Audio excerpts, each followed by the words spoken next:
आज शास्त्रम प्रमाणांते वर्तते काम कार्ता हंता, ये 14वें अध्याय में कहा है उन्होंने।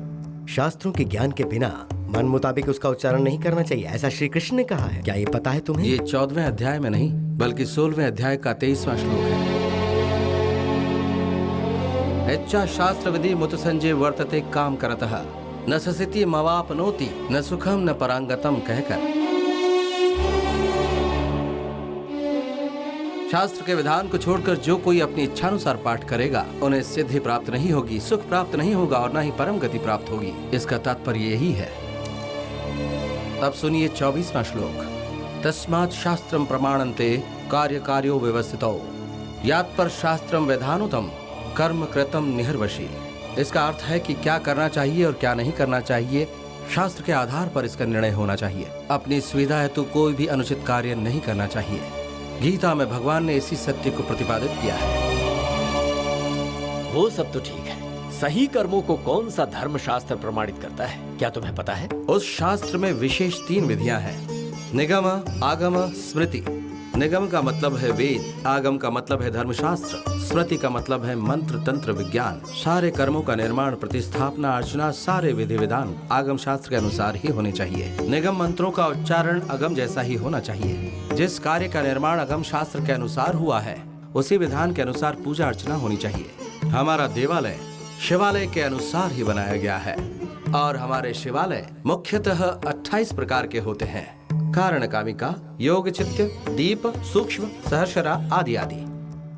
हमारा मंदिर कारण कामिका पद्धति से बना है। उसके लिए माता की आराधना और श्री चक्र की स्तुति श्री विद्या के संप्रदाय के अनुसार ही होनी चाहिए।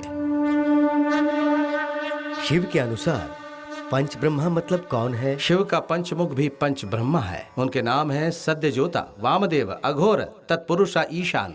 और इन 5 मुखों से ही न, म, शी, वा, यह नमः शिवाय से ही पंच अक्षर मंत्र उत्पन्न हुआ है।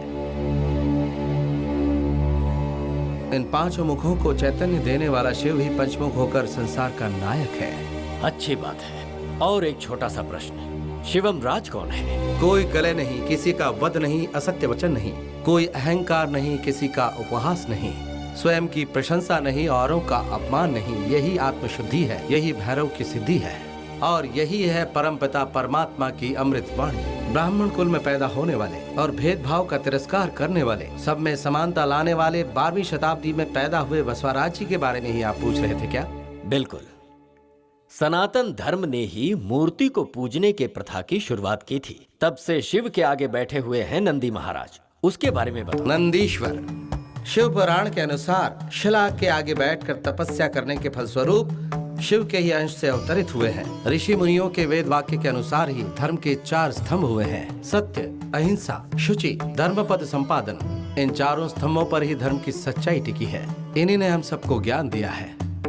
धर्म का श्रद्धा से पालन करने पर ही ईश्वर प्राप्त होता है। नंदी महाराज के दर्शन के बाद ही शिव की पूजा होनी चाहिए। धर्म का रक्षक ही भगवान है।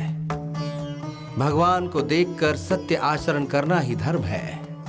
शिव पर दृष्टि रखने वाला भक्त आनंद स्वरूप होता है और वो आनंद स्वरूप ही नंदी महाराज है। मानता भस्म धारण 3 रेखाओं में ही क्यों होता है? उसे आड़ा खींचने का कारण क्या है?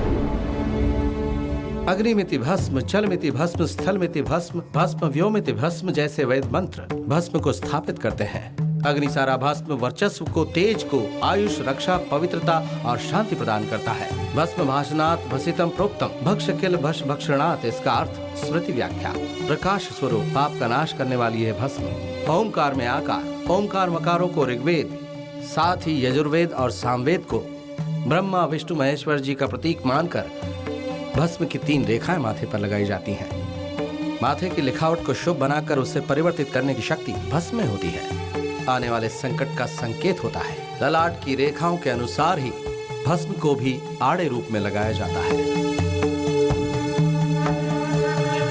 धर्मस्य जयस्तु अधर्मनाशस्तु शिवो रक्षितो शंभो शंकर हर हर महादेव।